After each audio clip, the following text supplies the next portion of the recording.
사랑하는 여러분, 오늘은 비밀의 화원 여러분과 함께 나누도록 할게요.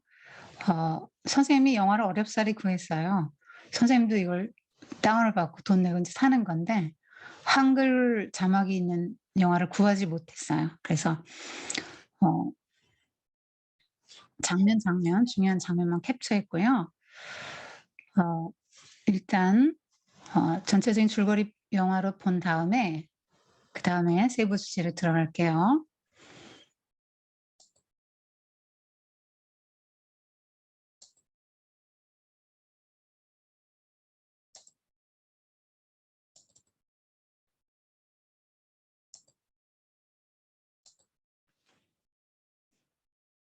이 사람이 작가 프랜시스 호지슨 버넷입니다. 1849년 영국 맨체스터에서 태어났습니다. 그리고 1924년에 74세로 미국에서 생을 마감했습니다. 선생님이 이 문학 작품을 연구하면서 항상 보는 게 문학 작품은 시대의 영향을 받고 작가의 영향을 받고 독자들의 영향을 받는다 그랬죠. 그래서 작가 연구도 같이 병행이 돼야 되는데 작가를 볼 때마다 꼭 따라 붙는 게 있죠. 몇 년도에 태어나서 몇 년도에 죽었다는 생물 연도가 이제 따라 붙습니다. 그래서 어쨌든 이런 작가들은 생애에 이런 귀한 작품들을 남기면서 생애 족적을 남기고 가는데요. 여러분도 태어난 해가 있다는 것보다 더 확실한 것은 여러분의 생이 마감되는 그 해가 있다는 것입니다. 아 그건 너무나도 확실한 것이에요. 그리고 하나님을 안 믿는 사람은 그냥 살지만 하나님 믿는 여러분은 여러분의 생을 하나님께서 반드시 예 결산하시고 묻는다. 그거를 염두에 두고 살아야 합니다. 그래서 "내가 너에게 뭘 원했고 어떤 은사를 주었고 무엇을 기대했는데 너는 그것을 잘하고 왔느냐?"라고 물으실 것입니다. 그래서 대답할 인생이 되어야 됩니다. 어 이 사람은 그 빅토리아 시대가 인제 영국 산업혁명의 최절정기인데요. 그때 그 철물점을 경영하던 아버지 밑에서 태어났어요. 그러니까 산업혁명 절정기이기 때문에 철물점 경영은 부자죠. 아버지 계실 때는 부자였지만 3살 때 아버지가 갑작스럽게 돌아가세요. 그래서 경제적으로 굉장히 어려움을 겪습니다. 그래서 이 사람은 장녀로 태어났는데요. 엄마와 5 남매가 그 맨체스터 빈민가로 쫓겨납니다. 이 작가는 좀 내성적이었다고 하고요. 그러니까 내성적인 사람이 인제 막 활달하게 돌아다니지 않고 가만히 뭐 책이나 읽고 이런 거 좋아하잖아요. 어 그래서 책을 많이 읽었다 그래요. 그리고 이야기도 짓고. 그게 인제 이 버넷이 그 어려운 삶을 견뎌내는 하나의 비결이 된 거죠. 그러니까 책을 많이 읽고 이야기를 지었다 해서 나중에 소설가 됐는데 여러분 많이 읽으면 그 사람의 어떤 그 문장이라든가 뭐 어휘라든가 플롯 구성 방식 이런 것들을 자연스럽게 습득하게 돼요. 그래서 여러분도 책을 많이 읽으면 글을 잘 쓸 수 있는 사람이 됩니다. 하여튼 뭐 영국에서 그 어린 시절을 보냈기 때문에 그런 소중한 경험들이 이 사람의 책에 다 인제 녹아 있고요. 어 1865 년에 외삼촌이 아무래도 미국으로 가는 게 좋겠다 해서 테네시주로 이주를 합니다. 그런데도 여전히 형편이 어려웠어요. 맏딸이었기 때문에 실질적인 가장 역할을 해야 돼서 투고료를 받기 위해서 인제 글을 쓰기로 합니다. 그래서 산에 가서 포도를 따다가 산포도를 따다 판 돈으로 간신히 종이하고 우표를 사 가지고 글을 써서 인제 잡지사에 보내요. 마침내 17살 때 처음으로 글이 채택이 됩니다. 어 우리는 고난이 좀 별로 인제 고난을 좋아하는 사람은 없지요. 그런데 인제 작가들 보면은 이런 본인이 어렸을 때 이런 어려운 경험들이 그 굉장히 어떤 그 그러니까 고난의 과정을 그릴 때 자기가 겪어본 거를 얼마나 설득력 있게 리얼하게 그리겠어요.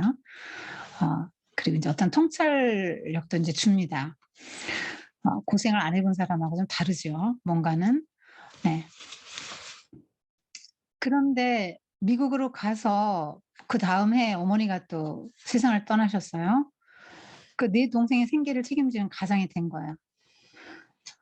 그래서 그때부터 더 인제 글을 쓰기 시작했습니다. 돈을 벌어야 되니까. 그래서 한 편은 $10 정도 받고 한 달에 5 편씩 소설 써서 막 보내고 그랬는데, 주로 인제 돈을 벌어야 되니까 사람들이 좋아하는 걸 써야 될 거 아니에요. 독자층을 확보를 해야 되니까 사람들이 좋아하는 게 로맨스 소설이잖아요. 그래서 연애 소설 이런 것들을 좀 썼다 그럽니다. 그리고 어떤 학대받다가 끝내는 보상받는 영국 여성들 이런 것들을 주인공으로 이제 쓰고 그랬다 그럽니다. 그래서 어쨌든 이 사람은 그 미국인의 취향에 맞는 글을 썼기 때문에 어 그 19 세기 말 20 세기 초 작가 중에 가장 많은 대중적 인기를 누린 작가가 됐어요. 사실 독자들이 뭘 원하냐. 문학성이나 예술성은 두 번째 치고 독자들이 뭘 원하는가. 독자들이 뭘 이걸 로맨스 소설을 좋아하니까 그렇게 쓴 거죠. 어 그리고 나중에는 이 사람이 인제 아동 소설로 눈을 돌리게 됐는데, 여러분이 잘 아는 소공자, 소공녀, 이 사람이 썼습니다. 그 소공자, 소공녀, 비밀의 화원은 이 사람의 그 3종 세트예요. 그 어 이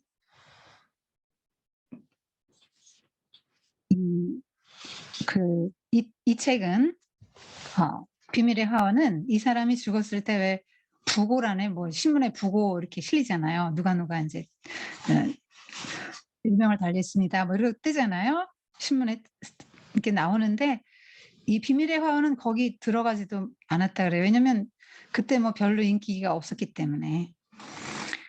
어 그런데 지금은 이 사람 죽고 나서 110년 100년 됐습니다. 예. 100년 됐는데 그 무슨 차이가 있는지, 그때와 지금 어떤 차이가 있는지 한번 생각해 보세요. 지금은 이 사람의 대표작으로 인제 일컬어지고 있습니다. 평생에 약 40 권의 책을 썼다 그럽니다.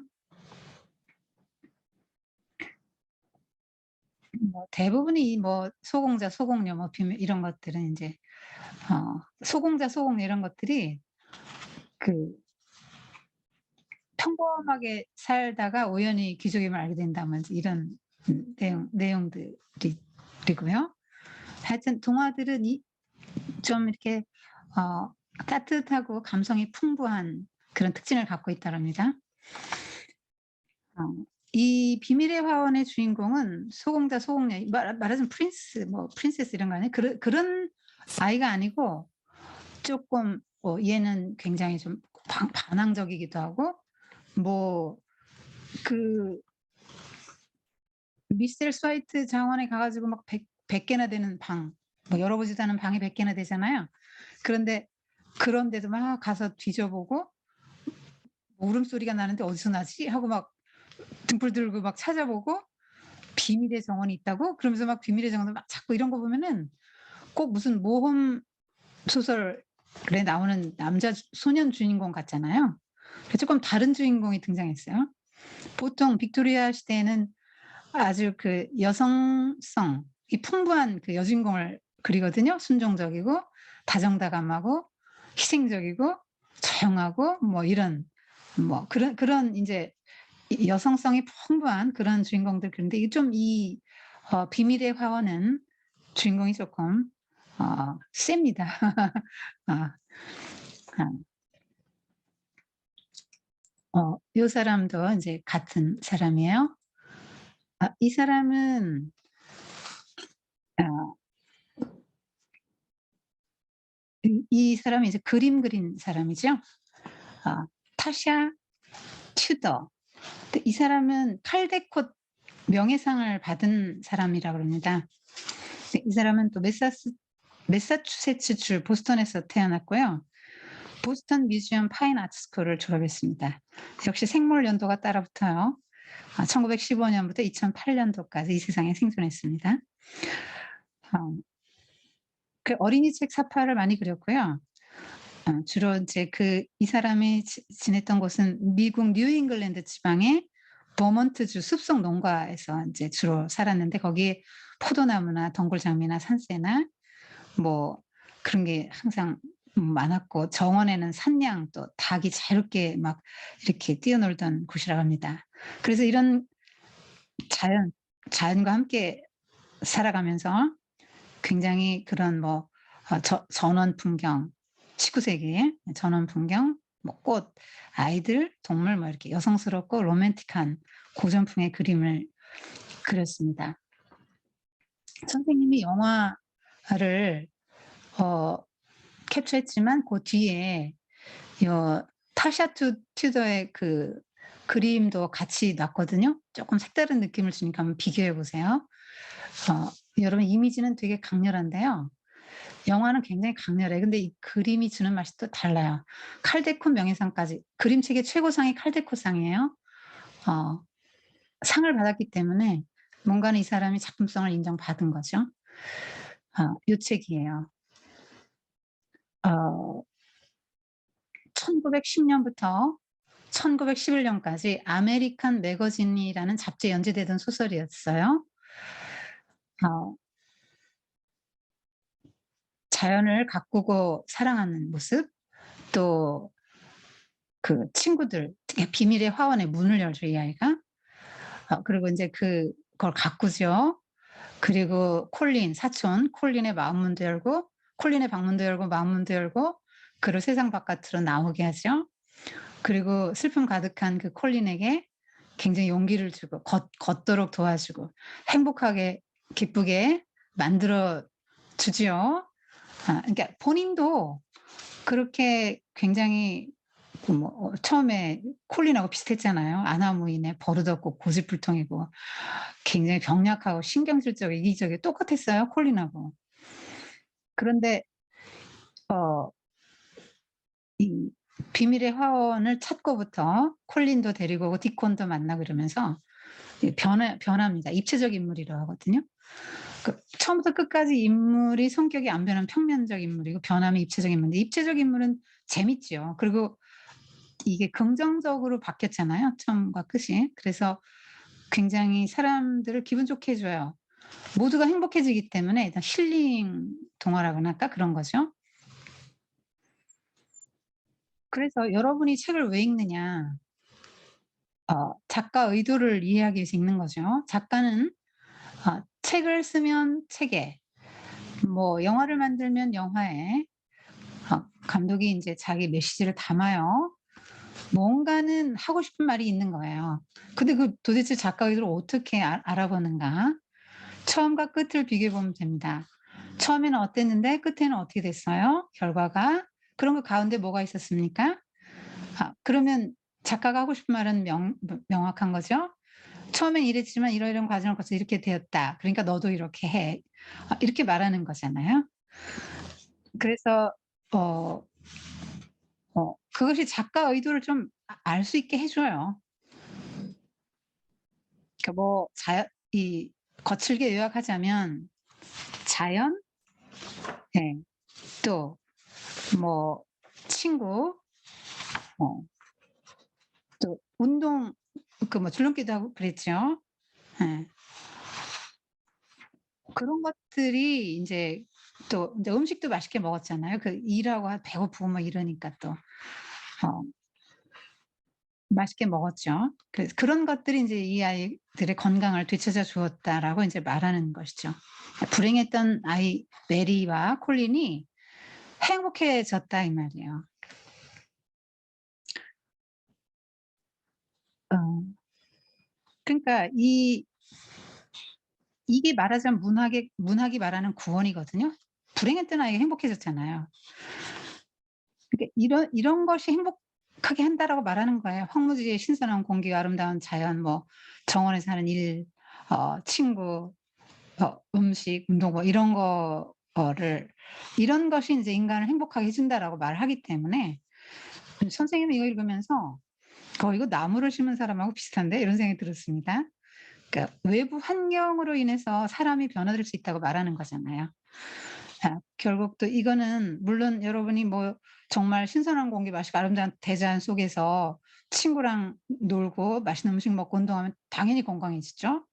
자, 그렇지만 그것이 사람을 행복하게는 못한다 이 말이에요. 그래서 이런 것들은 좀 주의해서 읽어야 되는 것이죠. 작가가 이런 말을 하고 있는데 과연 이것이 성경과 같은 이야기를 하고 있는 것인가 아니면 다른 이야기를 하고 있는 것인가를 잘 보아야 됩니다. 이것이 비밀의 화원. 요거는 일본 애니입니다. 또 소공녀죠. 소공녀 요런 것들은 소공녀 연극 포스터예요. 네, 소공녀 세라. 연극 포스터들입니다. 소공녀 일본에서 만화로 나온 거. 소공자. 요게 영화 그 포스터인데요. 영화 감독은 아그네츠카 홀란드. 이런 유명한 장면입니다. 이 사람이 이 영화 감독이에요. 여자입니다.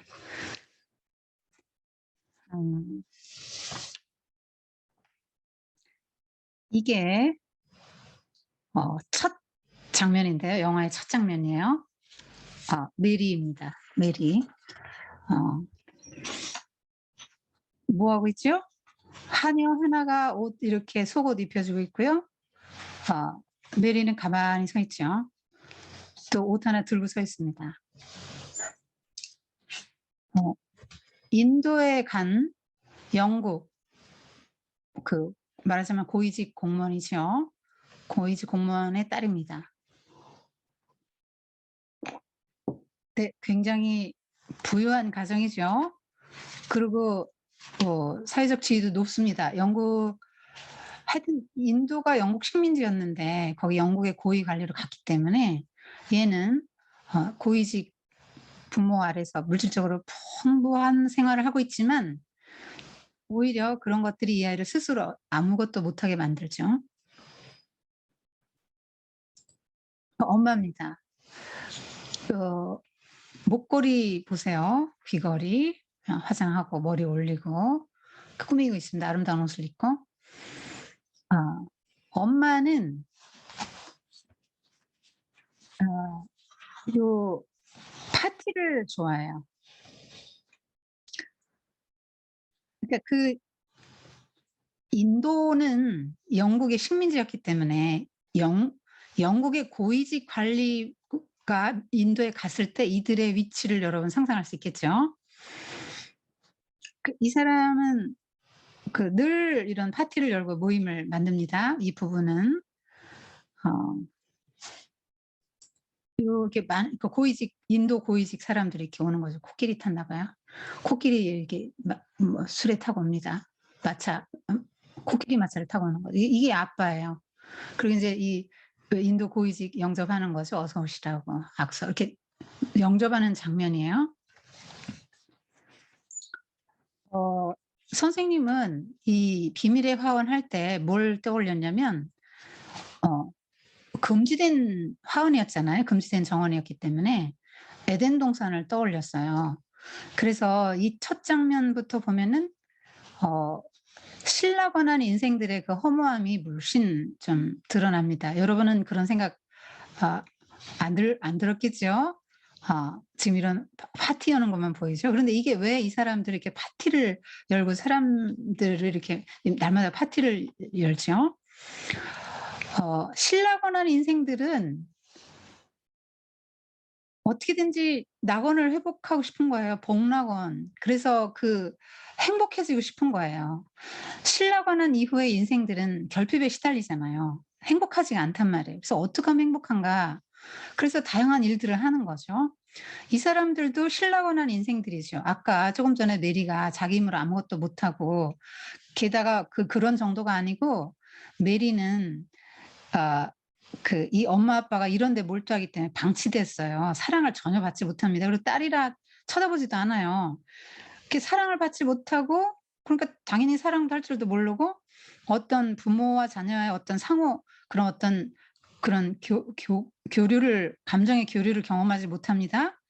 그래서 제멋대로인 아이로 자라나고요. 하인들에게 맡겼기 때문에 인도 하인들은 인제 영국 고위직 관리에 따르니까 꼼짝 못 하죠. 얘가 하라는 대로 다 해야 되고, 얘는 또 막 나 인도 하녀인 아야의 뺨을 막 때리기도 하고 막 소리 지르기도 하고 굉장히 신경질적입니다. 하인들에게 막 "돼지, 돼지새끼." 막 이렇게 욕도 잘해요. 네, 그러니까 뭐 굉장히 이 아이는 망가진 아이죠. 한마디로 망가진 아이예요. 어 방치되어 있습니다. 어린이 방에 항상 방치되어 있습니다. 아이도 망가졌죠? 그러면 가정도 망가진 거예요. 아이는 부모의 사랑도 못 받고 친구도 없잖아요. 사람들하고 친화적이지도 못하죠. 부모는요? 부모도 마찬가지예요. 부모도 이 사람들도 인제 자녀와의 어떤 교류가 없고요. 어 가정적으로 안정된 그런 생활을 못 하죠. 뭔가 허전한 거예요. 뭔가. 그래서 파티를 열고 그런 인생의 신라거나 인생들의 공허함과 결핍, 곤고함, 허망함 이런 것들을 이런 걸로 이제 채우려고 하는 거죠. 그래서 결국 이거 파티 열다가요. 파티에 몰입하다가 파티 계속 날마다 열다가 콜레라가 왔는데 2주 전쯤에 산속으로 피신해야 되는데 그 기회를 놓칩니다. 그래서 죽습니다. 그러니까 메리는 부자 부모를 만났지만 정신적으로는 굉장히 가난한 아이고요. 피폐한 아이죠. 행복하지 않아요. 부모는 그럼 이렇게 높은 지위를 가진 행복하냐? 행복하지 않으니까 자꾸 행복하려고 이런 거 하는 거죠. 고위직 인도의 고위직 공무원으로서 인도의 그 고위직 사람들이 와 가지고 굽신굽신하면서 자기들 인제 정복자니까 그렇게 하고 이 온갖 호화로운 보석과 아름다운 파티 의상과 이런 것들로 이렇게 하면서 어떤 자신들의 인제 허망함을 채우려고 하는 거죠. 얼마나 뭐 아름답게 외모는 이게 엄마는 되게 아름다운 여자로 나오거든요. 또 수많은 찬사와 존경을 받지 않았겠어요? 음. 그런데 인제 결국 그 그러다가 죽는 거죠. 그러니까 그러니까 불행한 거죠. 불행한 삶이에요. 여러분 이 장면에 선생님이 생각했습니다. 하나님께서 여러분에게 높은 지위를 주실 수 있거든요. 분명히 살아가다 보면 언젠가 여러분 그렇게 될 겁니다. 그런데 그때 여러분은 그 지위를 하나님이 왜 나에게 주셨나를 잘 생각해야 돼요. 지금 이 사람들은 영국 고위직 관리로 와서 자기들의 지위를 이용해서 부를 축적합니다. 피식민지 요 이 식민지 사람들의 그러니까 정복자로서 식민지를 말하자면 착취하는 거잖아요. 식민지 백성의 정치적인 경제적인 모든 면에서 착취하는 나라 아닙니까 영국이. 그러면 정말 어떻게 보면 미안한 노릇 아니에요. 힘으로 이게 지배를 하고 강압적으로 뺏었으니까요. 이게 제국주의라는 게 이런 거거든요. 힘센 나라가 힘없는 나라, 모든 정치 경제 뭐 이런 권한을 다 뺏는 거잖아요. 지배하고 다스립니다. 여기에 모든 유익들을 인제 영국으로 다 가져가잖아요. 그럼 여기서 고통받는 사람들 좀 어루만져 줘야 되는데 그런 거 없죠. 예. 그런 모습은 나오지 않습니다. 그래서 여러분이 나중에 무슨 로마의 백부장 "종을 고쳐 주세요. 병든 내 종이 죽어가고 있습니다." 할 때 그 로마의 백부장은 그 유대 장로들의 굉장한 신임을 얻었죠. 왜냐면 와 가지고 이들에게 굉장히 선행을 많이 했거든요. 회당도 지어 주고 유대인들에게 굉장히 선한 일을 많이 했고 어 로마의 그 신들도 많고 그런 얼마든지 헬라 로마 문화가 더 앞선다고 볼 수 있는데 유대교도 받아들이고 그랬잖아요. 그런 사람도 또 생각났고요. 그다음에 에스더도 생각났어요. 모르드게가 에스더한테 그랬잖아요. "네가 왕후의 지위를 얻은 것이 이때를 위함인 줄 어찌 알겠느냐." 그러면서 "네가 이렇게 왕후의 지위를 얻은 거 하나님께서 이때를 위해서 너에게 그 지위를 주신 거니까 하나님 나라를 위해서 이 민족을 구원하는 일에 내 지위를 잘 써라." 인제 이렇게 말한 거잖아요. 그래서 결국 에스더가 그 기회를 잘 썼기 때문에 그 민족을 살리는 거 나왔잖아요. 그래서 여러분은 혹시라도 나중에 하나님이 이렇게 높은 지위를 주셨을 때 아 그 지위를 정말 약한 사람들을 섬기는 데 잘 쓰고 그렇게 하길 바랍니다. 그렇게 해서 하나님 나라가 이 땅에 와야 되죠. 강자가 약자를 억압하는 거 하나님 나라 원리는 아니잖아요. 강자가 약자를 섬기는 거죠. 자신이 모든 부와 권세와 능력과 이런 걸 가지고 약자를 섬기는 게 기독교의 그 세계관입니다, 여러분. 이것도 역시 신뢰거나 인생대의 허망함을 보여준다. 선생님은 그렇게 봤습니다. 이들은 이제 행복을 되찾지 못하고 여기서 죽습니다. 메리와 콜린은 나중에 행복을 되찾는 걸로 나오죠. 그렇지만 그거 역시 그 사람의 힘으로 뭐 운동 좀 하고 뭐 이런 거 식물 좀 가꾸고 맛있는 거 먹고 그래서 건강해지고 행복해졌다. 친구 좀 만나고 그렇기 때문에 에덴이 아니죠. 하나님이 계셔야 에덴이잖아요. 하나님의 사랑을 받을 때 사람은 무한히 행복하고 안식과 평강을 누릴 수 있거든요. 하나님의 사랑을 받을 때 그 사랑을 받은 사랑으로 옆 사람도 사랑하게 되니까요. 그게 진정한 행복이고 안식인데 이 책은 말하자면 짝퉁 안식, 짝퉁 평화, 짝퉁 기쁨을 묘사하고 있습니다. 그러면서 다 해결된 것처럼 말하기 때문에 이제 인본주의적인 책으로 볼 수 있는 거죠. 요게 인제 메리인데 이 아이는 지금 보면 토실토실하게 나왔잖아요. 근데 책을 보면 여러분 책이 더 좋아요. 어릴 때부터 병약했고 머리카락도 얼굴도 노랗게 했다 이렇게 나옵니다. 얼굴은 심술궂게 생겼고 잔병치레가 잦아서 몸집도 조그맣고 작고 바싹 말랐다. 아니 그 엄마가 저렇게 미인인데 어떻게 저런 못생긴 아이가 나왔을까? 막 이런 말을 자주 들어요.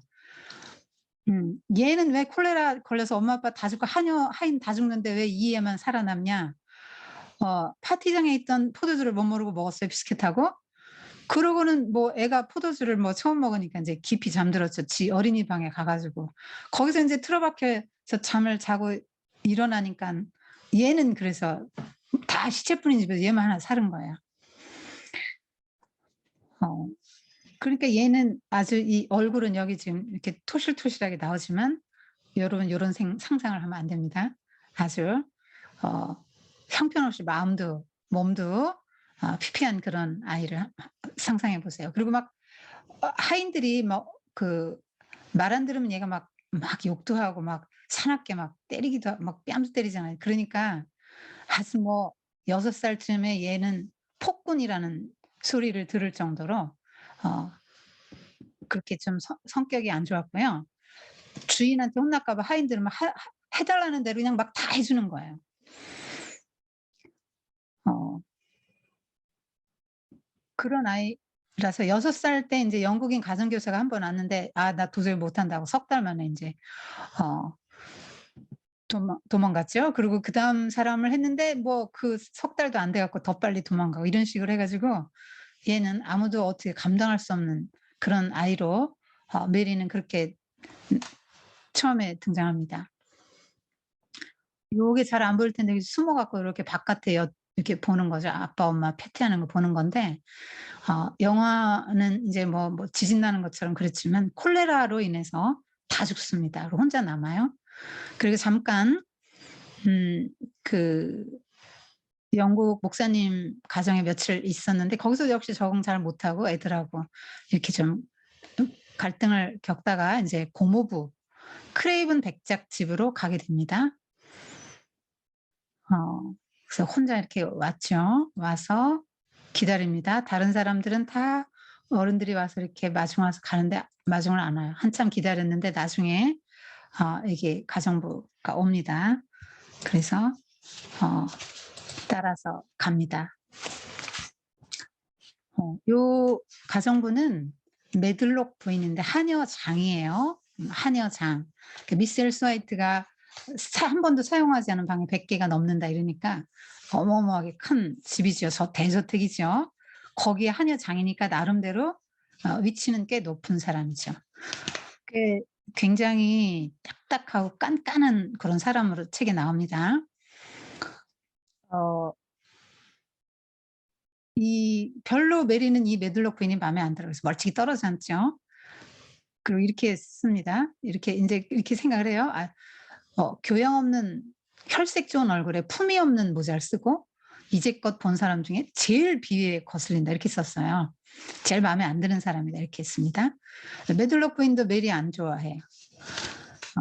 그리고 메리한테 이렇게 어떻게든지 메리는 어쨌든 메리는 자기 그 말하자면 상전 아니에요? 그런데 굉장히 또 이렇게 좀 세게 다룹니다. 나중에 인제 나오겠지만 좀 세게 다룹니다. 할 말 다 하고 그렇게 합니다. 처음 보는 황무지인데요. 어 이 황무지를 처음 보고 넓게 펼쳐진 시커먼 바다 같다고 생각을 해요. 그렇게 보이죠? 예. 그런데 나중에 인제 마사가 황무지의 가치를 알려줘요. 영국의 하녀입니다, 마사는. 이렇게 꽃이 활짝 피면 아주 예쁘고 공기가 아주 싱그럽고 그렇다고. 그리고 꿀 비슷한 냄새가 나는데 굉장히 향이 좋다. 하늘도 높고 새도 노래하고 뭘 준다고 해도 나는 여기서 사는 거랑 바꾸지 않겠다. 이렇게 말할 정도로 그 황무지를 마사는 좋아해요. 음.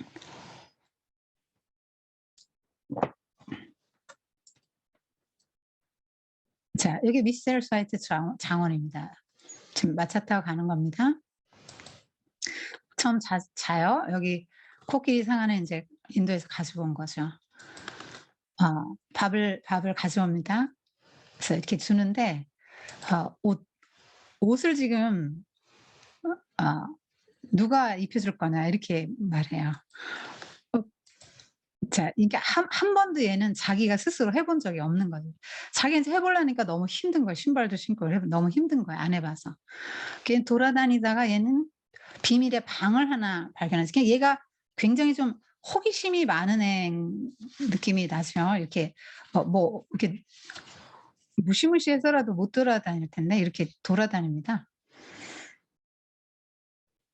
그래서 여기 그 말하자면 콜린 엄마죠. 자기 고모죠, 말하자면. 어 고모의 사진을 보게 되고 이 고모가 쓰던 이 보석들 이런 거 봅니다. 고모 얼굴 이런 거 다 봅니다. 여기 보니까 지금 코끼리 상아 비교하고 있죠. 그러니까 하나씩 갖고 있었나 봐요. 엄마하고 이 자매들끼리 나눠 가진 건데 이렇게 똑같은 거를 인제 확인하는 거. 그리고 여기 서랍 열어 보니까 뒤져 보니까 호기심이 되게 많은 애예요. 이렇게 열쇠를 찾아요. 요거가 이제 정원의 열쇠로 보이는데 이 영화는 그렇지만 책에서는 아 붉은 가슴 울새가 알려줘요. 그 위치를 붉은 가슴 울새 때문에 비밀 열쇠를 찾게 돼요. 이렇게 무섭지도 않은가 봐요. 돌아다니죠. 들킵니다. 들키는데 매들록 부인한테 들켜서 지금 데리고 오는 폼이 지금 그렇죠. 지금 상전인데 이렇게 합니다. 막 방에다 밀어 넣고 "아가씨 방에만 있어야 합니다. 명심하세요." 이렇게 말하죠. 뭔가 이렇게 울음소리가 들렸다. 뭔가 물음소리가 들렸는데 이렇게 말하니까 "아가씨는 그런 소리 들은 적 없어요. 아가씨 방으로 가요. 안 그러면 따귀를 갈겨 줄 테니까." 이렇게 하면서 "있으라고 한 곳에 얌전히 있어요. 안 그러면 문을 잠가 버릴 테니까. 그리고 감시하도록 가정교사 붙여 줄 거야." 막 이렇게 하면서 협박합니다. 예. 문 콱 닫고 인제 가 버리죠. 요게 마사예요. 하녀 마사입니다. 그 메리가 제멋대로인 아이였잖아요. 그런데 마사가 메리의 이제 교육을 담당해요. 요크셔 사투리를 아주 심하게 쓰는 그런 아이고 물론 인제 메리보다는 나이가 많죠. 굉장히 활달하고 수다 떠는 걸 좋아하고요. 굉장히 활력이 넘치는데 그 활력이 인제 메리한테 가는 거죠. 그 인도 하녀 아야와 굉장히 대비돼요. 인도 하녀는 막 이 메리가 때려도 꼼짝 못하고 아무것도 뭐 인도 하녀는 뭐 대항이라는 걸 할 수 없고 뭐 자기 의견이라는 걸 말할 수 없고 무조건 복종이거든요. 근데 마사는 메리의 직속 하녀는 아니잖아요. 말하자면 아까 메들록 부인의 그 그 하녀이기 때문에 메들록 부인에게 소속돼 있기 때문에 메리는 그렇게까지 책임이 없어요, 마사한테. 네, 굉장히 이게 좀 사근사근하고 잘 웃고요. 어 그리고 어 이제 영국식으로 대합니다. 어 이 말 아야는 대항도 안 하고 자기 이 의견도 말한 적이 없죠. 무조건 어 들어 주죠. 근데 마사는 명령이 통하지 않아요. 대신 예의를 갖춘 적절한 요구를 할 때만 그게 받아들여져요. 그러니까 메리는 무조건 인제는 아야가 해 주는 것처럼 무조건 자기는 손 하나 까딱 안 하고 모든 걸 막 장갑도 끼워 주고 양말도 신겨 주고 모든 옷도 입혀 주고 막 다 씻겨 주고 옷 입혀 주고 머리 빗겨 주고 이런 모든 걸 다 해 줬는데 마사는 그렇게까지는 안 해 주려고 그래요. 그래서 이제는 인도에서의 그런 생활 습관도 이제 바꿔야 되는 거죠. 잘못된 사고방식이나 태도 다 바꿔야 돼. 모든 이들이 동등하다고 인제 생각을 해요, 마사는. 그리고 그러길 요구하는 거예요. 어 여기 보면은 음 그 마사를 처음 만났을 때 그 이야기가 나옵니다. 이게 옷 입혀 달라고 하는 거예요. "내 옷 누가 입혀 줬냐."고. 어 그 쪼끔 인제 손 봐주기는 하는데 그 과정에서 인제 막 성질 부리죠. 신경질 부립니다. 어 요 장면이 이런 거예요. 어 그러니까 내 말은 "아가씨가 멍청하기도 혼자서 옷도 입을 줄 모르냐는 거 야그예요." 그런 이야기예요. 네 사투리를 막 심하게 쓰죠. "못 입어. 여태껏 한 번도 내 손으로 옷을 입어 본 적이 없어. 당연히 내 아야가 옷을 입혀 줬지. 그렇다면 인제는 옷 입는 법을 배워야겠네. 다시 어리실 수는 없는 노릇이니까요. 어느 정도는 지 일은 지가 알아서 하는 게 아가씨한테 좋을 거예." 어. 그러니까 이게 이제 이 "인도에서는 달라." 그래 다르다는 건 알 수 있어. 감히 말하는데 그건 인도의 지체 높은 백인 부담도 깜둥이들이 많기 때문이 깜둥이들이 많다는 거 원주민을 깜둥이라고 생각 흑인이라고 생각을 해서 말을 이렇게 하는 거예요, 인도를 안 가 봤으니까. "추미 아가씨가 인도에서 온다는 이야기를 듣고 난 아가씨도 깜둥이일 거라고 생각했죠?" 이렇게 말을 하는 거예요. 그러니까 막 화가 막 머리끝까지 나 가지고 막 발딱 일어나서 막 이렇게 말하면 여기 요 장면이에요. "뭐? 뭐라고? 날 원주민이라고 생각했단 말이지? 그럼 넌 돼지새끼다!" 이러면서 달라듭니다. 아가씨 입에서 어떻게 그런 욕이 나와 이. 그렇게 승질 낼 필요 없어 이. 숙녀는 그따위로 말하면 안 되는 베비. 난 껌둥이들에 대해서 나쁘게 생각하는 점 하나도 없어 이. 교회에서 논아주는 책 같은 데에는 언제나 껌둥이들이 신앙심이 깊다고 나와 이. 이 마사는 아마 교회를 간 적이 있는 것 같아요. 그리고 깜둥이는 한영제라고 쓰여있슈. 난 깜둥이를 본 적이 없어 갖고 가까이서 깜둥이를 보게 될 거라고 생각한 게 참말로 기분이 좋았어요. 그래서 아가씨가 깜둥이인가 하고 이불도 이렇게 들춰봤다는 거잖아요. 그러니까 메리가 또 인제 이렇게 말하면 굉장히 이제 모욕을 느껴요. 그 분노해서 이렇게 말합니다. "넌 날 원주민이라고 생각했단 말이지? 건방지게.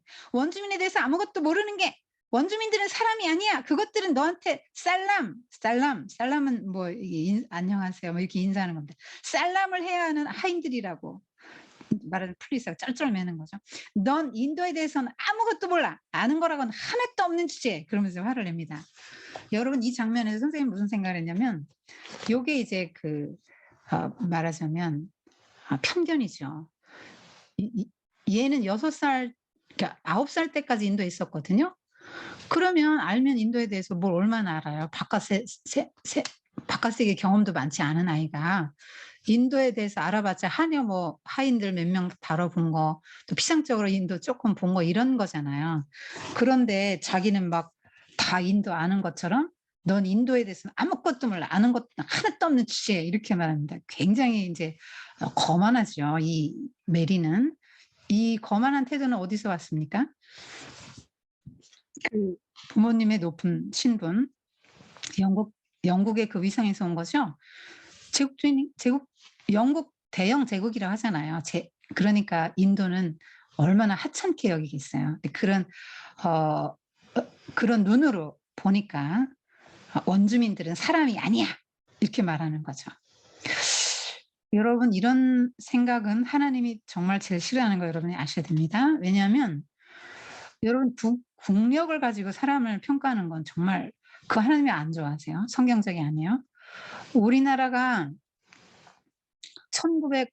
1960 년대에 독일에 간호사들이 많이 갔거든요. 어 그 사람들이 가서 뭐 한지 아세요? 시체 닦았어요. 간호사들이 간호하는 일을 하러 간 게 아니라 남들이 안 하는 가장 싫어하는 어 혐오하는 일들밖에 할 수가 없었죠. 박정희 대통령이 가서 울었습니다. 나라가 힘이 없어서 미안하다고 여러분 이렇게 고생한다고 울었습니다.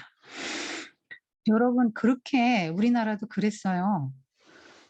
그런 외국 사람들에게 얼마나 멸시천대를 받았습니까? 1988년 88 올림픽까지는요.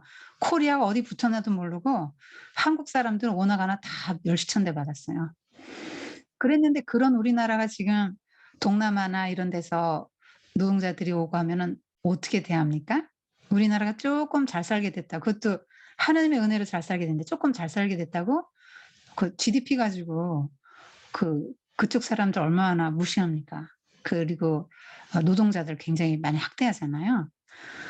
그게 인제 어 어떤 걸 가지고 그렇게 하는 겁니까? 국력, GDP나 이런 거 가지고 하는 거죠.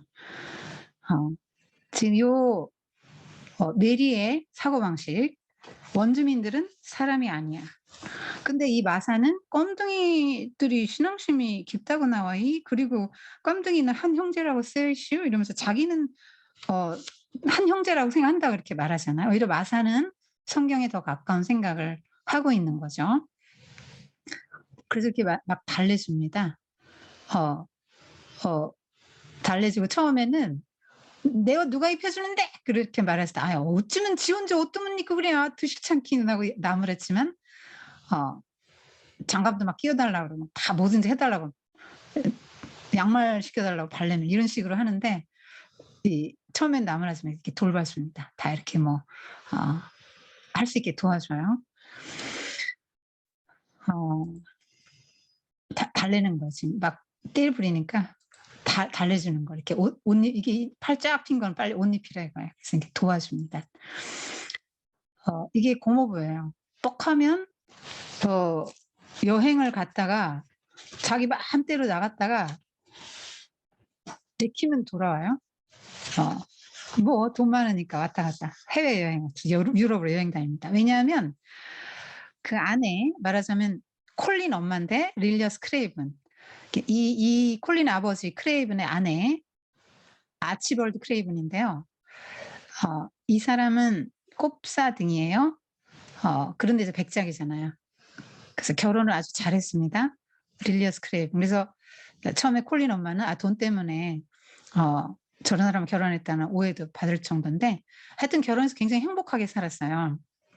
그리고 아들 하나 낳았는데 아내가 그 비밀의 화원 만들어 놓고 거기서 장미나무에서 떨어져 그 위에 나무에 올라가서 있다가 툭 떨어져 죽습니다. 그래서 아예 화원의 문을 잠가 버리고 열쇠는 묻어 버려요, 땅에. 그러고는 맨날 여행 다니고 그 어 그 마음이 그러니까 이 사람도 역시 망가진 사람이에요. 신라 고난의 인생의 면모. 신라 고난 이후로 인생은 하나님으로부터 오는 모든 공급이 끊어졌기 때문에 무수한 결핍에 시달리게 되는데 이 사람은 이제 애정의 결핍에 시달리는 거죠. 그리고 아들도 하나 있는데 안 찾아봐요. 밤에만 등불 들고 가서 가만히 얼굴 보고 나옵니다. 왜냐하면 '저 애도 나처럼 곱사등이 될 거야.' 이렇게 생각하고요. 그리고 어 아내 얼굴이 인제 생각이 나니까 아내를 닮았잖아요. 그러니까 인제 아들을 방치합니다. 미리랑 똑같죠? 그러니까 이 아버지도 망가진 인생이에요. 어 죽은 아내만 생각하고 어 현실을 말하자면 허비하는 거죠. 그리고 아들을 안 보는 이유는 '저 아들도 나처럼 곱사등이가 될 거야.' 그러니까 아들 모습에 있는 자기 자신을 직면하고 싶지 않은 거죠. 이런 게 다 인제 그 병든 인생이라는 걸 보여주는 거죠. 돌아옵니다. 근데 이 마사가 옷 막 탄탄히 입혀 주고 나가서 좀 활동하라 그래요. 그래서 이렇게 가서 비밀의 정원 들어가는 데를 발견하죠. 붉은 가스 물새도 발견하고 요 사람은 그 벤 정원사예요.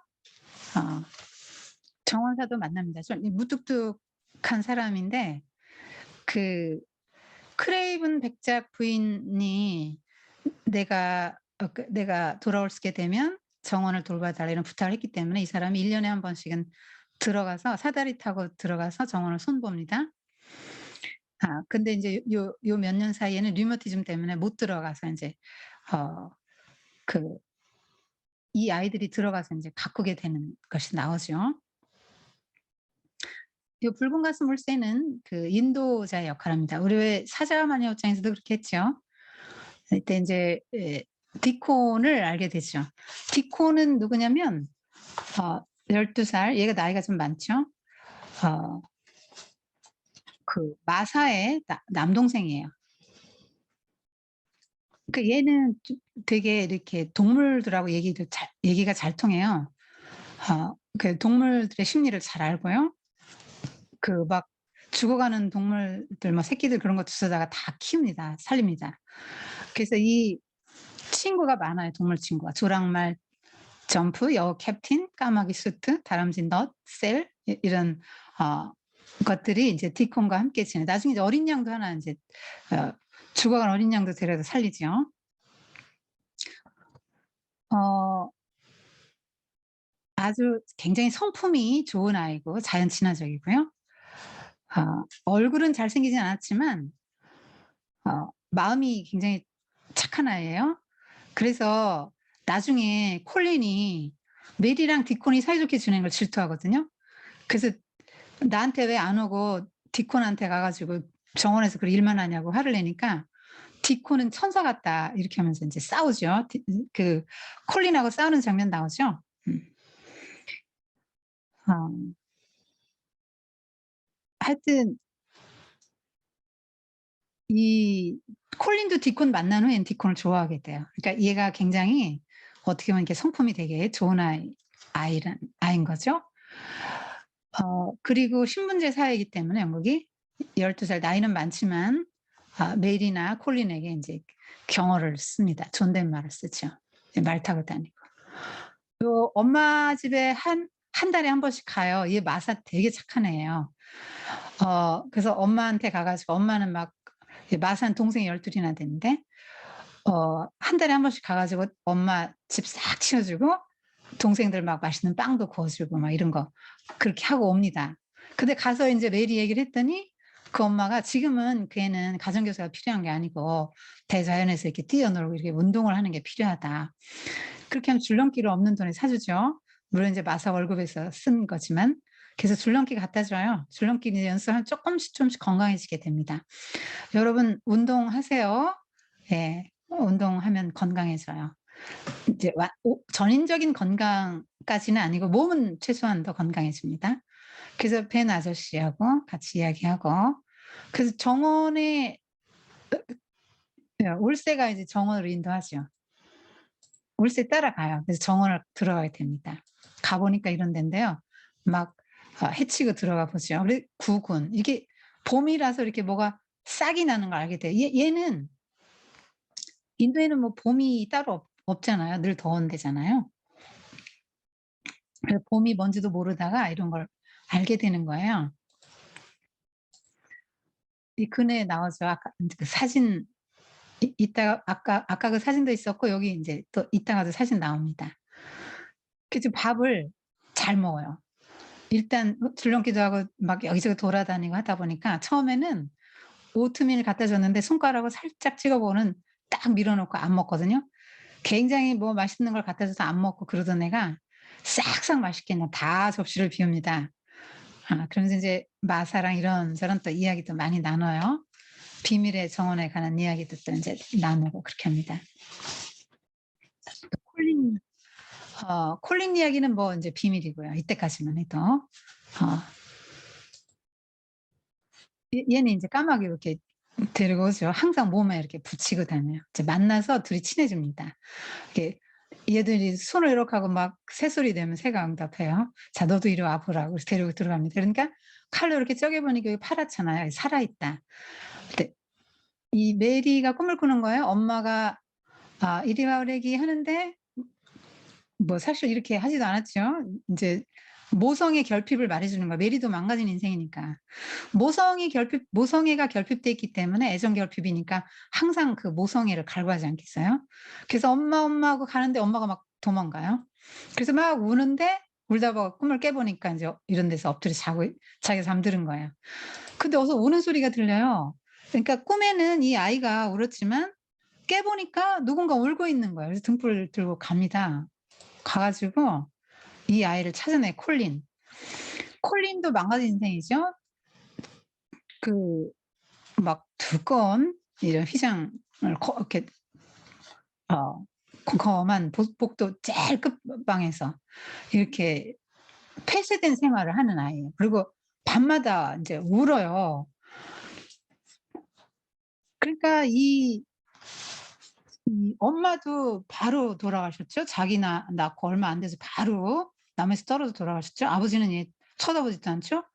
얘는 '나는 어른이 되기 전에 죽을 거야.'라고 이렇게 생각합니다. 그리고 '나는 곧 곱살덩이가 될 거야.'라고 생각해요. 그래서 얘도 메리도 그렇게 막 그 아야 하녀 다룰 때 막 심하게 다뤘잖아요. 얘 꼬마 독재자예요. 그 미셀 스와이트 그 대장원의 대저택의 상속자잖아요. 그러기 때문에 하인들이 또 꼼짝 못 해요. 모두가 그냥 꼼짝 못 합니다. 근데 얘도 또 막 그 하인들을 막 얼마나 심하게 다루는지 몰라요. 어 그러니까 몸도 정신도 허약한 아이고 성격도 나쁜 아이죠. 예. 히스테리가 심한 아이예요. 어 그러니까 망가진 인생이죠.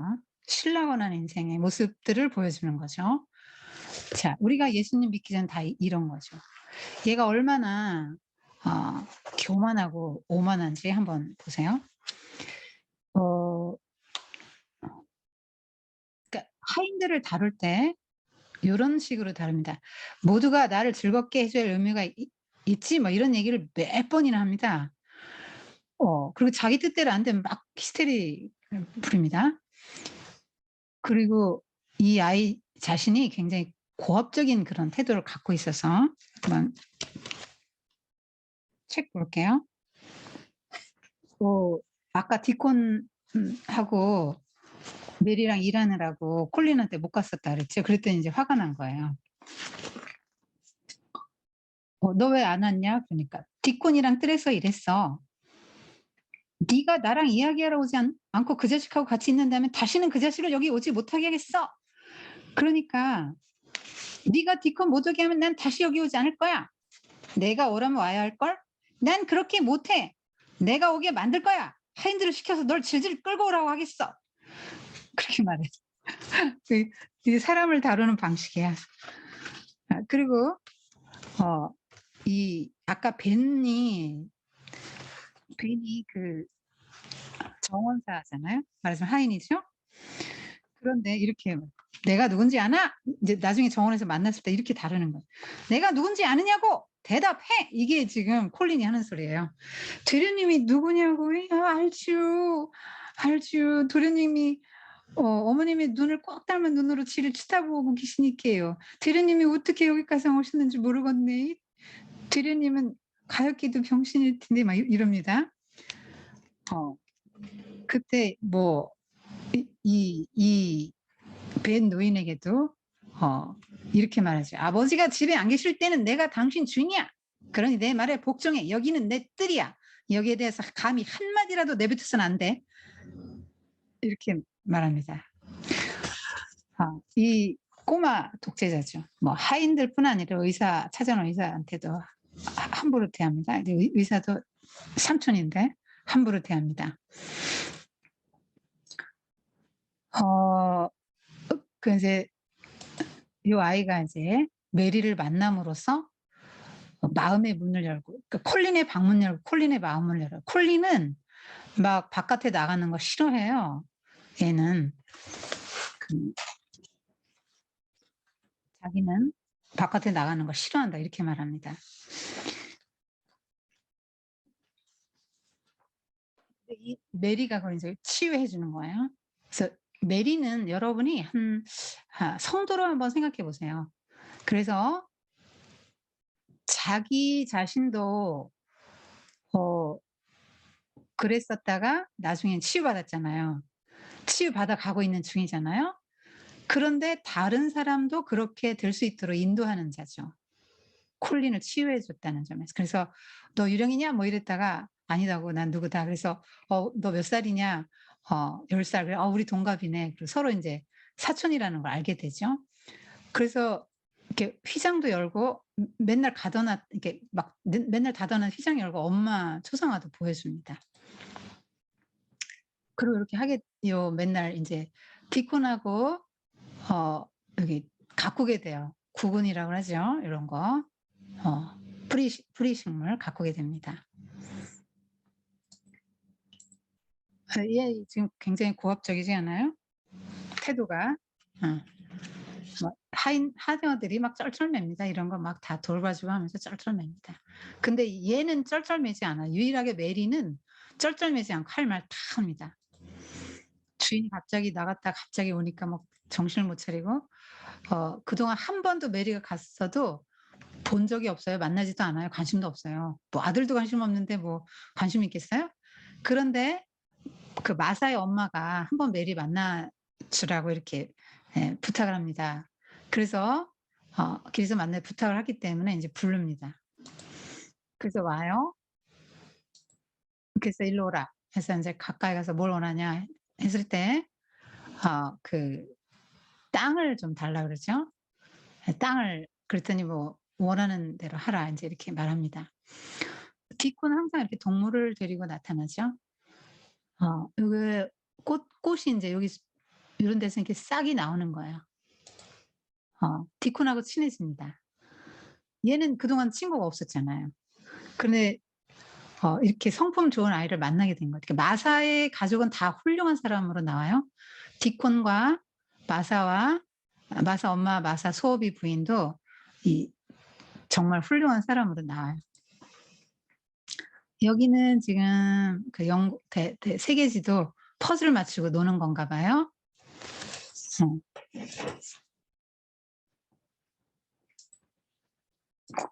이 장면은 어떤 장면이냐면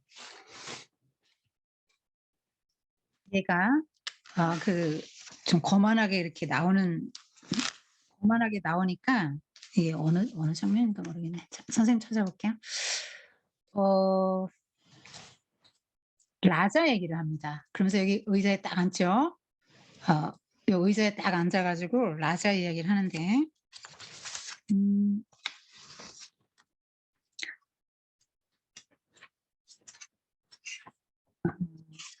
어느 장면인가?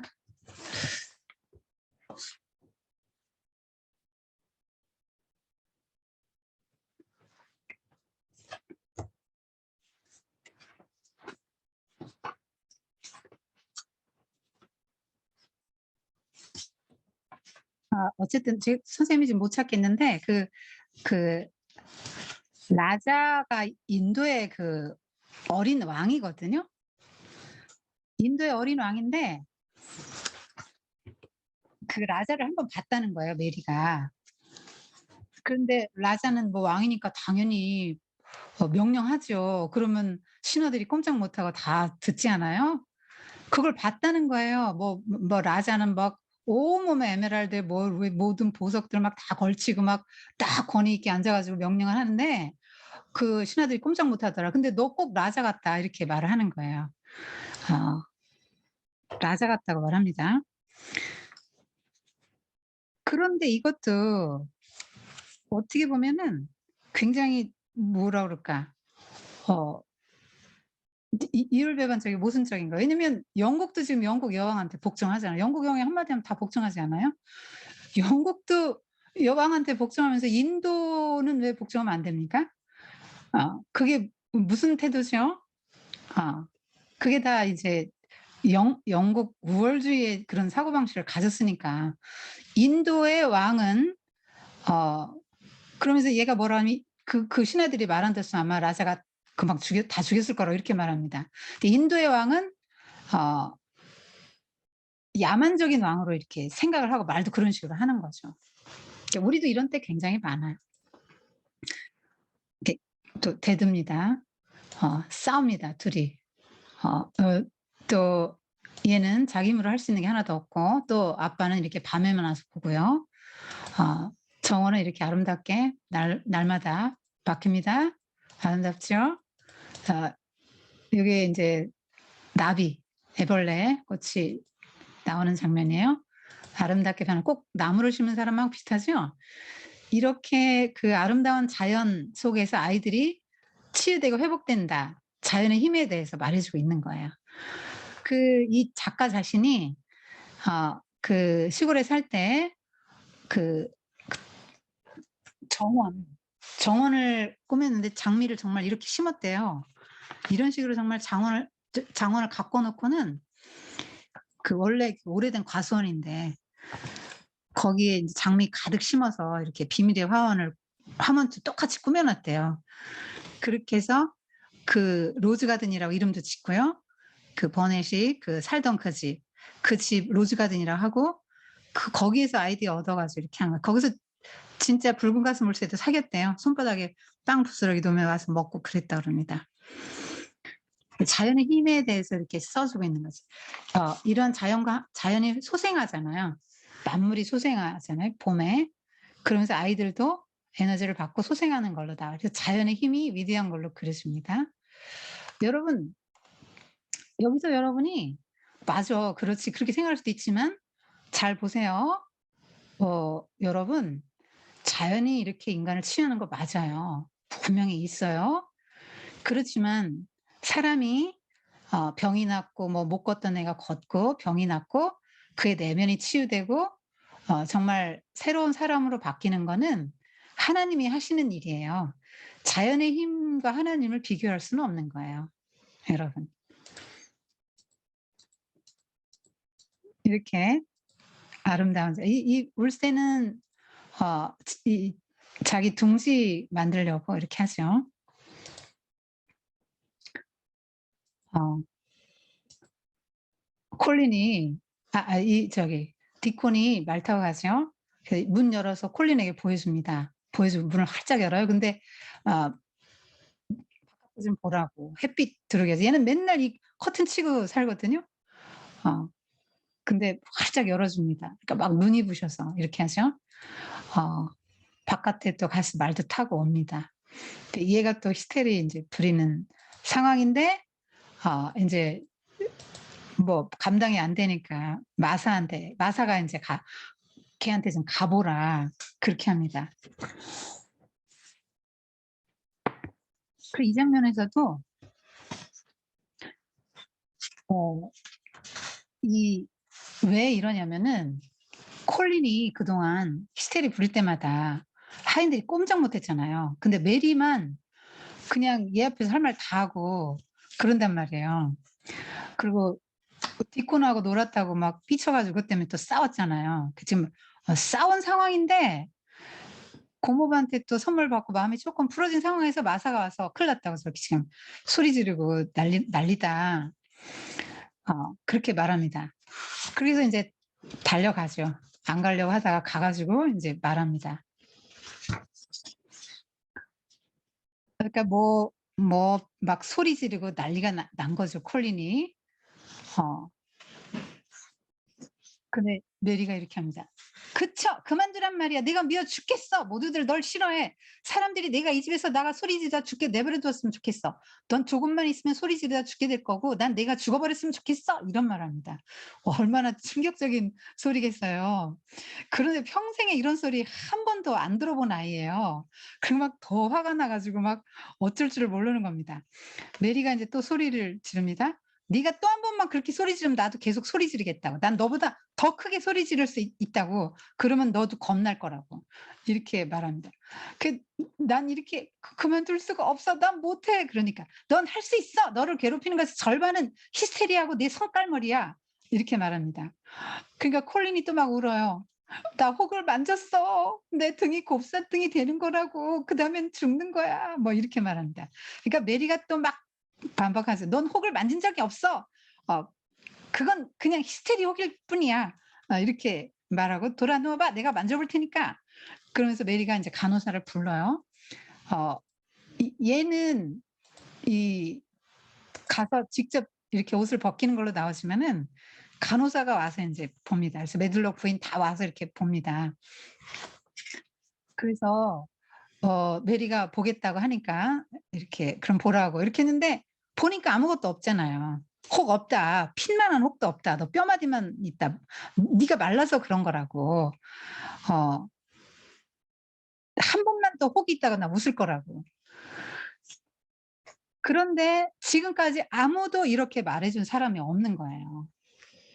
그러니까 콜린은 언제나 이 자기 지금 상황을 모르는 거잖아요. 자기는 일찍 죽을 거라고 생각하고 곱사가 될 거라고 생각하고 혹이 날 거라고 생각하고 그런 부정적인 생각만 하니까. 그리고 이 자기 두려워하는 마음, 그 불안한 마음이 이런 현상들을 만들어 내는 거잖아요. 그래서 인간의 그 본성이 하나님 없는 인간이 두려움에 시달릴 수밖에 없고 이렇게 부정적인 생각하며 살 수밖에 없다. 하나님을 믿기 이전에 우리의 모습들을 다 보여주는 거예요. 신라곤한 인생들의 이 망가진 인생들을 보여주는 겁니다. 그래서 이 아이가 이제 바깥에 나가기를 한번 결심하게 되죠. 그래서 디콘이 휠체어 밀어주면 내가 한번 바깥으로 나가 보겠다. 디콘이랑 여우랑 까마귀 보고 싶다. 하도 디콘 얘기, 동물 얘기 해주니까. 그래서 이렇게 또 만져도 주고 다독다독 해주고 의사도 왔다 갑니다. 이게 또 얘기해 주고 재우는 거예요. 노래도 불러주고 뭐 비밀의 정원 이야기도 해주고 이렇게 재웁니다. 그러니까 이게 말하자면 엄마가 할 일이죠. 예? 이렇게 막 그냥 땡깡 부리는 아이, 막 노래도 불러주고 이야기도 들려주고 이렇게 마음의 안정을 주면서 이렇게 재워주는 게 엄마 역할이잖아요. 그래서 모성성, 여성성, 사람의 생명을 회복시키고 성장시키고 자라게 하는 거, 회복시키는 거 이런 것들은 이제 모성성이라는 걸 보여줘요. 이 메리는 인도에 있을 때는 그냥 뭐 하녀 하인들 틈에서 소리만 꽥꽥 지를 줄 알았고 누구를 돌본다는 이런 건 생각도 못 했죠. 근데 영국에 와 가지고 메리는 이렇게 변한 거예요. 그러니까 이것도 역시 영국 우월주의적인 시각이 있는 거죠. 인도에 살면 그렇게 살 수밖에 없는 거고 영국에 와서 심지어 기후마저도 인도는 나른하고 뭐 병적인 기후로 그리죠. 맨날 덥고 우울하고 뭐 아무 의욕 없는 이런 날씨로 그리고 영국 날씨는 황무지에서 불어오는 신선한 바람 이렇게 묘사해서 영국에 와 가지고 인제 건강해진 걸로 그리잖아요. 사실 영국 날씨도 별로 좋지는 않아요. 맨날 뭐 구름 끼고 비가 언제 올지 모르고 우산 들고 다니고 그런다며요. 그래서 인제 "나 비밀의 뜰에 가겠다." 이렇게 해서 바깥에 뜰에 나가겠다 이렇게 나오는데 영화는 이렇게 나오고요. 책에서는 비밀리에 나옵니다. 디콘이 몰래 밀어줘요. 디콘이 뒤에서 밀어주고 메리가 끌고 해서 가는 거예요. 몰래 갑니다. 처음에는 몰래 가고요.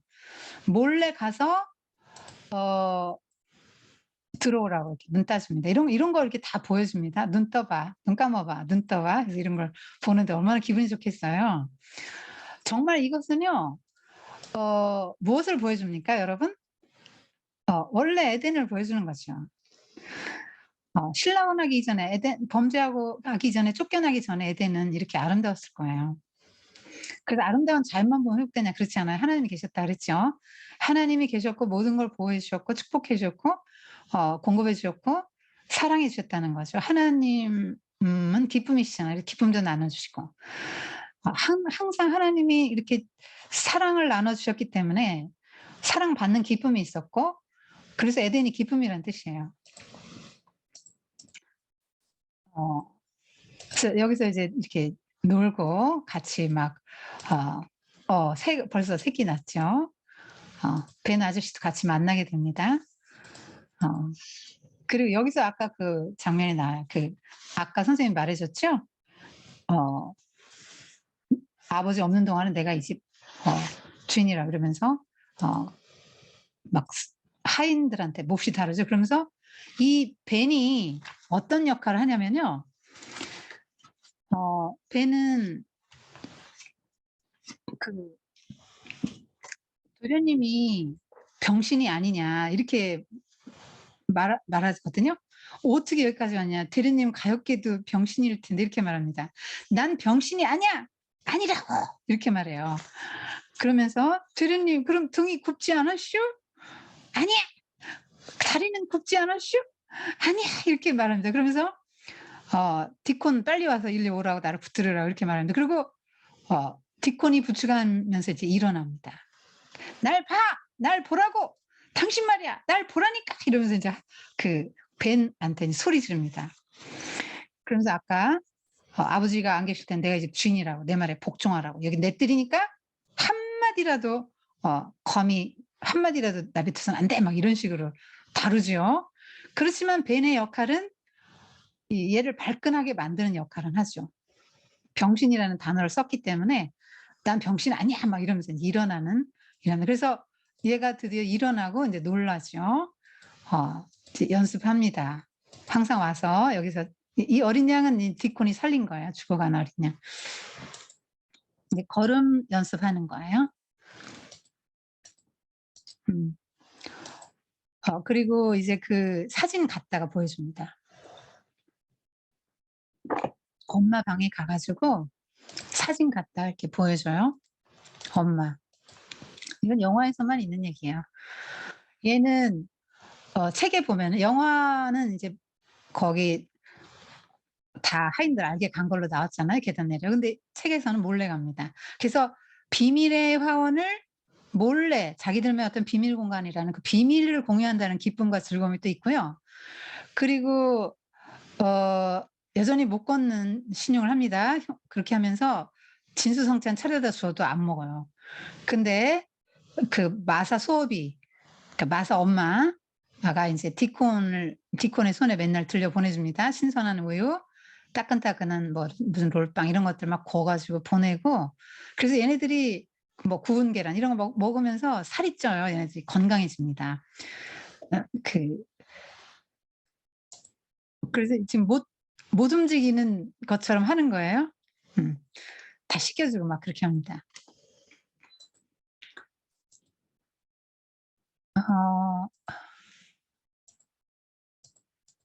어 여기는 의식하는 거죠. 이게 마법 의식. 얘네들 맨날 여기서 "나는 건강해질 수 있어, 건강해질 수 있어." 뭐 이런 마법의 의식을 행합니다. 아 또 그 꿈에 부인이 나타났어요. 놀러 갔는데 유럽 여행 중에 어 노르웨이 여행 중에 인제 아내를 꿈꿉니다.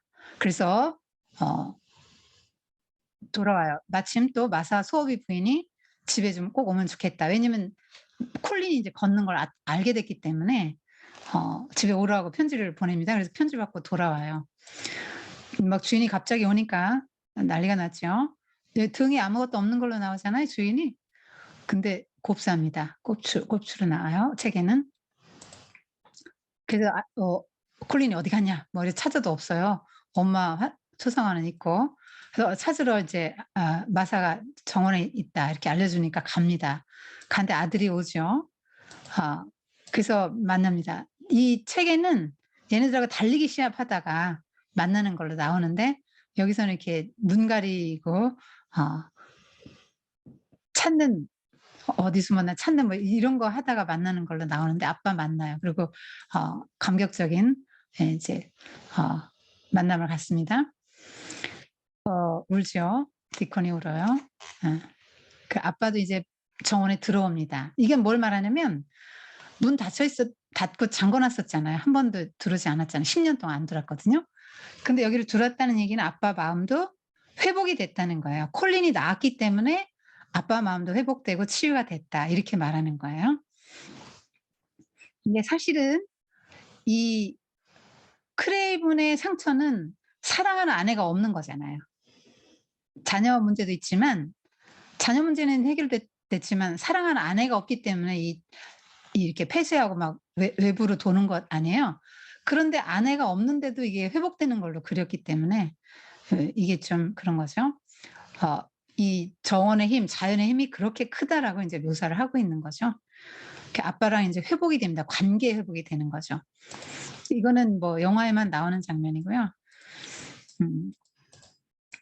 그래서 이제 회복이 되고 이렇게 이런 거를 보고 깜짝 놀라면서 모두가 기뻐하고 행복해하는 이 정원사 여기 메들록 부인 여기 마사죠. 예. 요거는 타자친도의 그림인데요. 한번 보세요. 좀 다르죠?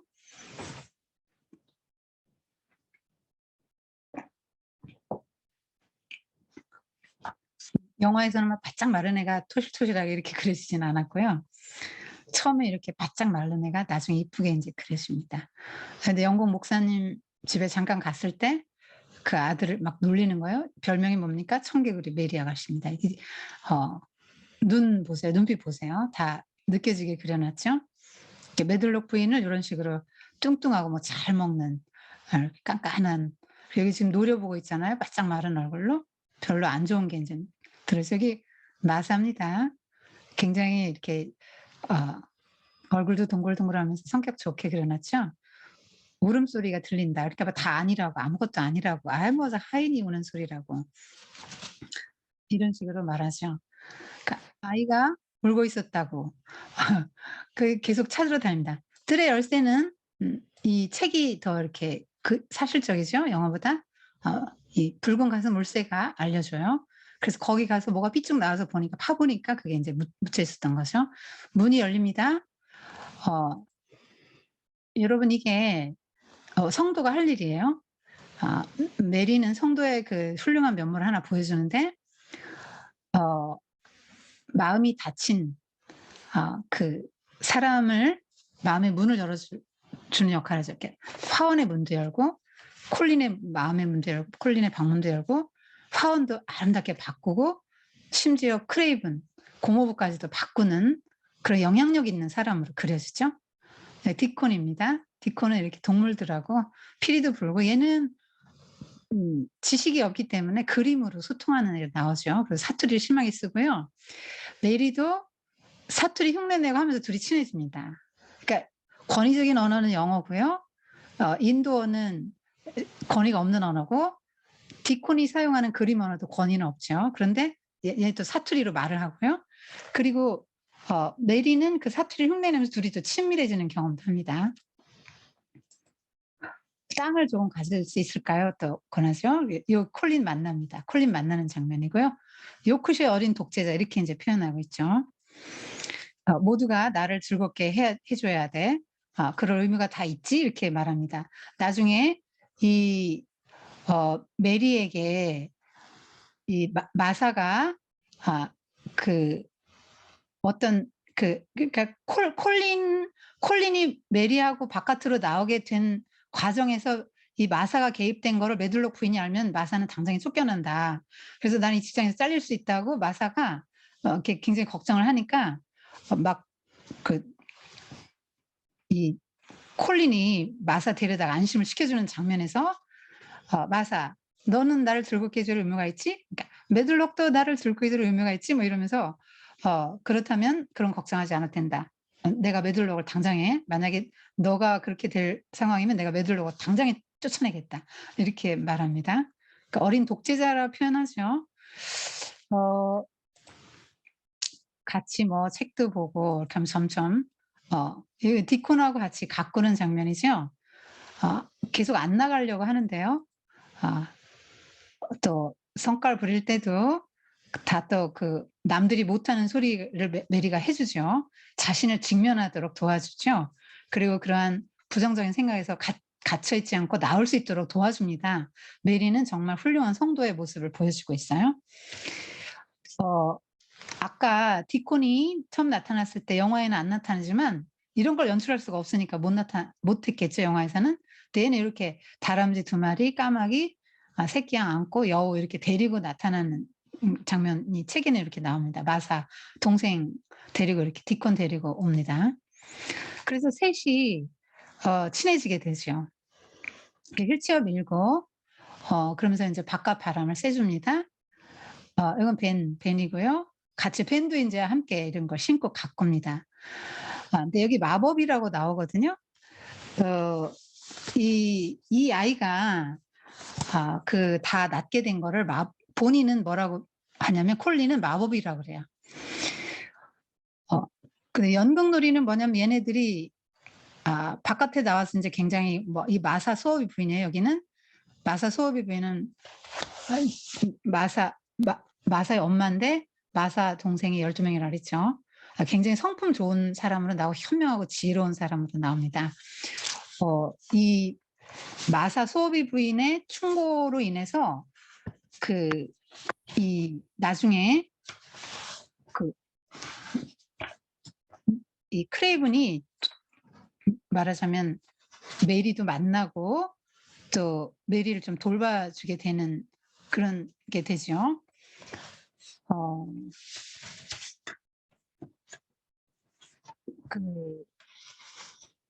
메둘록 부인하고 같은 학교 동창이고 친구예요. 줄넘기도 없는 살림에 선물했고 새 아이들이 거기 연극놀이가 뭐냐면 비밀 정원에서 이렇게 할 때 쟁이들끼리 이렇게 놀면서 다 이미 낫고 걸을 수도 있는데 못 걷는 척하고 이렇게 그런 비밀을 공유하면서 막 재밌어 할 때 먹을 게 없잖아요. 낮에 나와서 이렇게 계속 놀고 막 정원도 가꾸는데 근데 그때 이제 맨날 신선한 우유와 이렇게 빵 구워주고 이제 그렇게 합니다. 이 콜린은 마사 엄마 만났을 때 우리 엄마면 좋겠다 이렇게 말을 하거든요.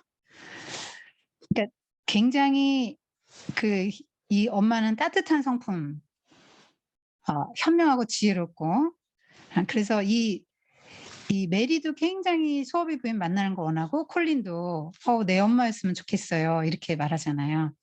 그것처럼 이 엄마 그러니까 결핍된 모성애가 있을 텐데 이 메리에게나 콜린은 엄마 사랑을 못 받았잖아요.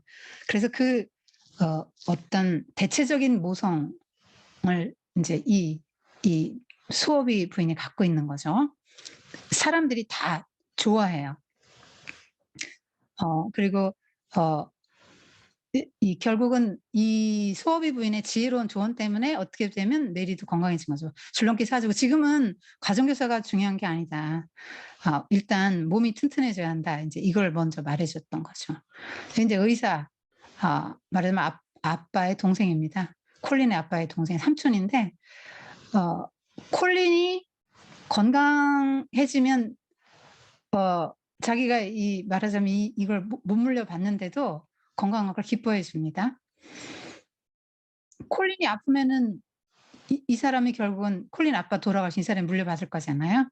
네, 성격이 좋은 사람으로 나오는 거죠. 여기 마법, 믿음, 깨달음 이런 말이 나오는데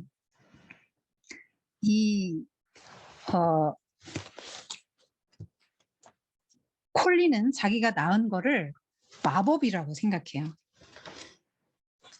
그래서 이렇게 말합니다. 내가 세상에는 많은 마법이 있을 텐데 이게 굉장히 자신에게는 이제 마법이라는 거예요. 그러면서 이렇게 말합니다. 난 과학자가 될 거야. 나는 그 이름을 몰라서 마법이라고 부르죠. 이렇게 말하면서 내 가슴 속에서 뭔가 날 밀어올리고 끌어당겨서 숨을 가쁘게 만드는 것 같은 야릇하고 행복한 기분이 들어요. 이렇게 하늘을 보고 나무를 보면. 그래서 이건 아무것도 없는 데서 뭔가를 만들어내죠. 모든 것이 다 마법에서 나왔어요. 나뭇잎도 나무도 꽃도 새도 오소리도 여우도 다람쥐 사람들. 그러니까 마법은 틀림없이 우리 둘레 있을 거고 있더라도 모든 곳에 다 마법이 있을 거고 그래서 이 마법은 나를 일어서게 했고 내가 어른이 될 때까지 살 거라는 것도 알려줬어요. 난 과학 실험에서 몇 가지 마법을 얻어내고 그걸 나한테 불어넣어 날 밀어올리고 끌어당기게 해서 날 강하게 만들 거예요. 어떻게 해야 될지 모르겠지만 여러분이 계속해서 그걸 생각하고 부르면 아마 우리한테 찾아올 거예요. 이렇게 말합니다. 그래서 맨날 주문을 하잖아요. 나 안에 마법이 있어. 마법이 나를 튼튼하게 해줄 거야. 이렇게 말합니다. 그래서 어떤 것을 배울 때 계속해서 반복해서 말하고 그것에 대해 생각하다 보면 마침내 그것이 영원히 머릿속에 자리 잡게 되잖아요. 다음 마법도 마찬가지일 거라고 생각해요. 여러분 마법이 그렇게 만듭니까? 과학이 그렇게 만듭니까? 그렇지 않죠? 성경은 뭐라고 말합니까? 하나님이 그렇게 만들어주시는 거죠. 여러분 우리 몸에 면역 체계가 오중이에요. 오중 면역 체계가 있습니다. 뭐 균이 들어오면 뭐 백혈구들이 막 일제히 가가지고 방어하죠. 그래서 싸웁니다. 이깁니다. 그래서 그 세균의 시체가 고름 아닙니까? 그리고 암세포 날마다 생겨요. 쿠퍼세포가 보는 대로 탁탁 잡아먹습니다. 경찰세포. 하나님께서 우리 몸을 신묘막측하게 만들어 놓으셨어요. 근데 여기 하나님이 하나도 안 나오는 거예요. 마법의 힘이라고 나오고 주문을 외우는 걸로 나오고 뭐 그렇게 나오죠. "내 안에 마법이 있다. 내 몸 안에 마법이 있다. 마법이 나를 튼튼하게 만들고 있다. 난 느낄 수 있어." 그렇게 하면서 "마법이 일어났어." 이렇게 말하거든요. 아. 이게 여기서 "나는 영원히, 영원히, 영원히 살 거야." 이렇게 말합니다. 여러분 이게 뭘 말하죠? 영원히 산다는 거는요. 동물은 이런 생각 안 해요. '영원히 살고 싶다.' 이런 생각 한 번도 하지 않습니다. 이거는 사람만 하는 거예요. "영원히, 영원히. 난 영원히 살 거야." 이렇게 말하거든요. "난 영원히, 영원히, 영원히 살 거야." 인간이 영생에 대한 소망을 갖고 있다는 걸 말하는 거죠. 왜냐하면 원래 영생의 존재로 지어졌기 때문에. 근데 범죄에서 죽는 존재로 됐기 때문에 누구나 인간은 영원한 삶을 꿈꾸는 거죠. 어디에서요? 이 에덴에서. 에덴에서 영원한 삶을 꿈꾸는데 이 에덴은 어 우린 에덴 동산 바깥에 쫓겨난 존재죠 지금. 에덴 바깥에 있어요. 우린 여기서 영원히 살 수 없습니다. 음. 그래서 "나는 계속해서 마법을 쓸 거야. 난 건강해. 난 건강하다고." 그때 이제 디콘이 영광송 부르자고 하잖아요.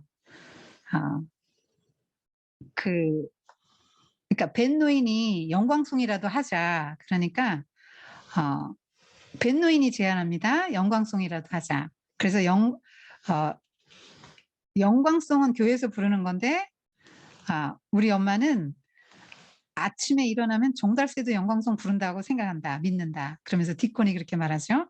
그래서 영광송을 다 부릅니다. 어 이 디 뭐 콜린이나 메리는 교회를 가본 적이 없기 때문에 어 교회를 다니는 아이는 아니고 믿음이 있는 아이는 아니에요. 그런데 여기서 계속 어떤 말이 나오냐면 "환경은 메리를 좋은 쪽으로 밀어대기 시작했다." 메리의 마음속에 차츰차츰 붉은 어 그러니까 이런 것들이 그래서 이렇게 점점 이런 것들이 좀 덜 심술궂게 자기를 메리의 마음을 덜 심술궂게 만든다 이렇게 나옵니다. 계속 환경이 사람을 어 이렇게 변화시킨다고 말하기 때문에 이 문학이 말하는 구원은 성경이 말하는 구원과는 달라요. 자연이 인간을 회복시키고 그거를 콜린은 뭘 모르기 때문에 과학 혹은 마법 이런 표현을 썼습니다. 어 그리고 여기 보면은 마지막 장면이 요렇게 아버지랑 딱 오는 장면으로 끝나거든요. 근데 이게 뭐냐면 메리하고 디코는 어디로 갔어요? 어 이 콜린만 딱 주인공으로 딱 이제 뭐 말하자면 후계자, 상속자로 인제 딱 쓴 거죠. 여러분 생각해 보세요. 이 아이 성격이 어땠어요? 그 본질 내면 그대로 갖고 있잖아요. 그래서 걷게 되고 회복이 됐으면 이 아이의 미래의 생은 어떻게 됩니까? 미셀 스와이트 정원에서 여전히 하인들 그렇게 그런 식으로 다루면서 어 그렇게 독재자처럼 살다가 인생 끝내지 않겠어요? 정말 이 아이가 정말 새로워지고 마음이 내면이 변화되고 새로워져서 정말 새 사람이 돼 가지고 지금까지 살아온 모든 삶의 방식을 버리고 자신의 모든 지위나 뭐 어떤 가진 걸 가지고 뭐 약자를 돌본다든가 하는 그런 정말 예수님이 말씀하시는 그런 사람으로 변화되겠습니까? 아 정말 그리고 이 아이가 정말 그럼 이렇게 몸이 회복되었지만 그렇게 건강하게 행복한 삶을 계속 살 수 있겠습니까? 내면이 변화되지 않는 한. 근데 요거는 인제 또 원예 치료 같은 거를 좀 이제 다뤄 주는 건데 이 치료 같은 게 되게 많거든요. 뭐 음악 치료, 다윗도 그 사울왕 뮤직 세라피 했잖아요. 음악 치료, 또 미술 치료, 독서 치료, 시 치료, 뭐 의상 치료도 있어. 옷 같은 거. 애니멀 세라피는 동물 키우는 거. 원예 치료는 식물 키우면서 이제 치료하는 거죠. 아로마 세라피는 향으로 치료하는 거예요. 그래서 이런 것들이 다 있잖아요. 한계가 있단 말이에요. 원예 치료, 뭐 식물 가꾸고 좋은 거 먹고 친구 있고 한다고 해서 그 사람이 정말로 행복해지냐 이 말이에요. 완전히 전인적인 행복, 전인적인 건강이 이루어지냐 이 말이에요. 사람이 몸만 있는 게 아니고 영혼이 있잖아요.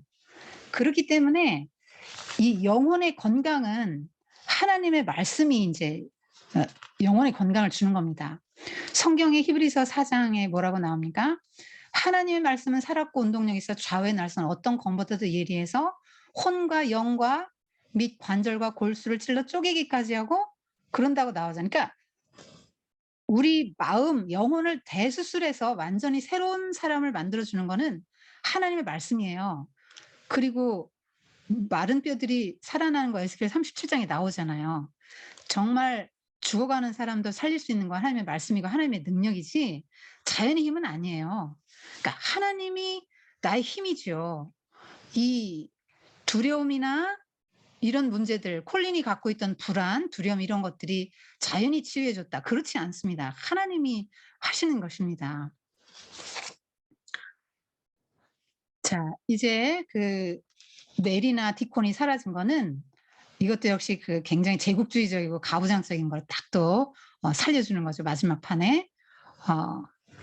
정말 중요한 역할은 메리와 그 디콘이 사라졌잖아요. 콜린만 중심에 딱 쓰고 있습니다.